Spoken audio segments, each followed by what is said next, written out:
तो दोस्तों वो कहते हैं ना, दुनिया लुटने को तैयार बैठी है, बस लूटने वाला चाहिए।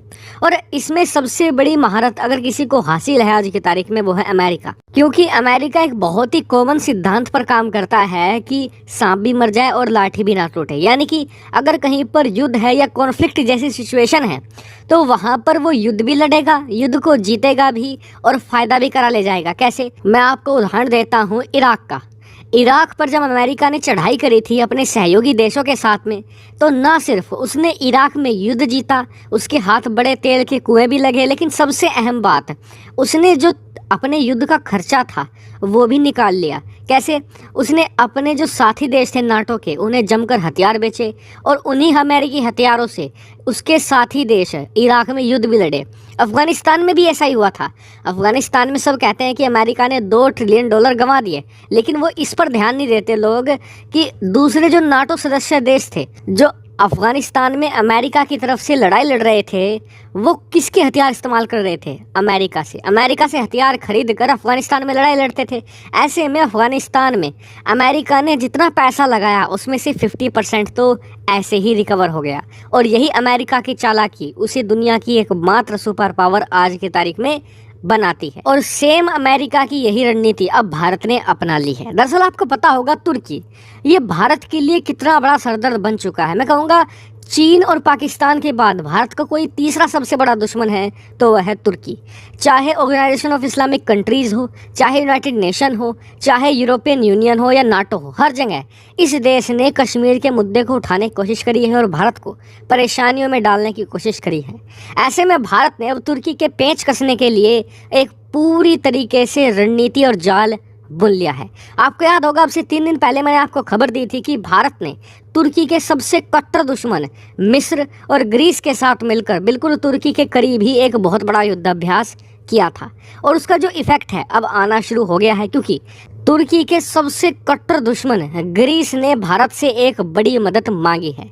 दरअसल ग्रीस चाहता यह है कि भारत की जो ब्रह्मोस मिसाइल है वो अपने राफेल पर लगाए। जी हाँ, ग्रीस के पास भी राफेल है, तो वो चाहता है कि जो भारत की ब्रह्मोस एयर लॉन्च वेरिएंट है, यानी कि जो लड़ाकू विमानों से लॉन्च की जाती है, उसे वो अपने राफेल में लगाएगा और तुर्की के खिलाफ इस्तेमाल भी करेगा। और इसलिए वो चाहता है कि भारत के साथ मिलकर राफेल लड़ाकू विमानों पर इसकी टेस्टिंग की जाए, क्योंकि अभी तक भारत ने भी जो ब्रह्मोस का एयर लॉन्च वेरिएंट है उसे अपने राफेल पर नहीं लगाया है। तो ऐसे में बताया जा रहा है कि दोनों देश, भारत और ग्रीस, कोऑपरेशन में इस काम को कर सकते हैं। और यहीं पर भारत ने चल दी है अमेरिका वाली रणनीति। देखिए, दरअसल भारत को इससे 2 बहुत बड़े लाभ होंगे।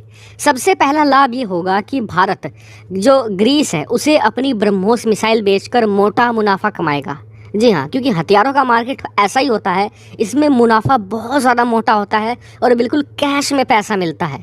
दूसरा फ़ायदा ये होगा कि तुर्की अगर भारत के खिलाफ आने वाले समय में कुछ हिमाकत करता है, यूनाइटेड नेशन में कश्मीर का मुद्दा उठाता है, या मान लीजिए कि पाकिस्तान को कोई हथियार बेचता है, तो भारत भी कल को ग्रीस को बड़े हथियार सप्लाई करके ना सिर्फ पैसा कमाएगा बल्कि तुर्की पर प्रेशर भी बना देगा। हालांकि कई लोगों का सवाल ये बिल्कुल ज़रूर होगा कि जी ब्रह्मोस तो आधी रूस ने बनाई है और आधी भारत ने बनाई है, तो क्या अमेरिका को इससे आपत्ति नहीं होगी, क्या नाटो को इससे आपत्ति नहीं होगी? तो देखिए, आज की तारीख में अमेरिका और उनके जो राष्ट्रपति हैं जो बाइडन, अगर वो किसी से सबसे ज़्यादा नफरत करते हैं तो वो 2 लोग हैं। एक तो रूस के राष्ट्रपति व्लादिमीर पुतिन और दूसरा है तुर्की के राष्ट्रपति रेसेप तैयब अर्दोगान। और तुर्की के राष्ट्रपति की तो हालात ऐसे हैं, ना सिर्फ इनसे अमेरिका के राष्ट्रपति नफरत करते हैं बल्कि यूरोप के टोटल 99% देश इनसे नफरत करते हैं। और यही नहीं, चीन भी इनसे काफ़ी हद तक नफरत करता है, क्योंकि ये उइगर मुस्लिमों का मुद्दा भी उठाते हैं। तो ऐसे में भारत अगर यहाँ पर कुछ भी करता है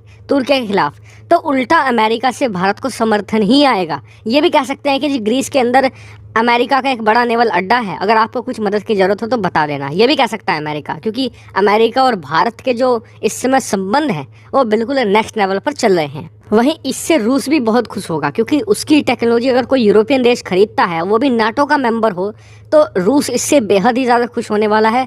वो भी भारत को काफ़ी हद तक इस मामले में सपोर्ट करेगा। और इससे जो सबसे ही ज़्यादा बड़ा फ़ायदा भारत को होगा वो है कि भारतीय हथियारों की एंट्री होगी यूरोप के अंदर, क्योंकि ग्रीस एक बहुत ही मेजर यूरोपियन देश है, एक बहुत ही बड़ा नाटो का मेंबर है। तो ऐसे में अगर वो भारतीय हथियार खरीदता है तो बाकी यूरोपियन देश भी ऐसा करने के लिए इंकरेज होंगे। और यूरोपियन देशों के पास पैसा कितना है ये मुझे आपको बताने की ज़रूरत नहीं है। हालांकि आपका इस पर क्या मानना है कमेंट करके जरूर बताएगा। साथ ही वीडियो को शेयर कीजिएगा और चैनल को सब्सक्राइब करना बिल्कुल मत भूलिएगा। Thank you for watching video.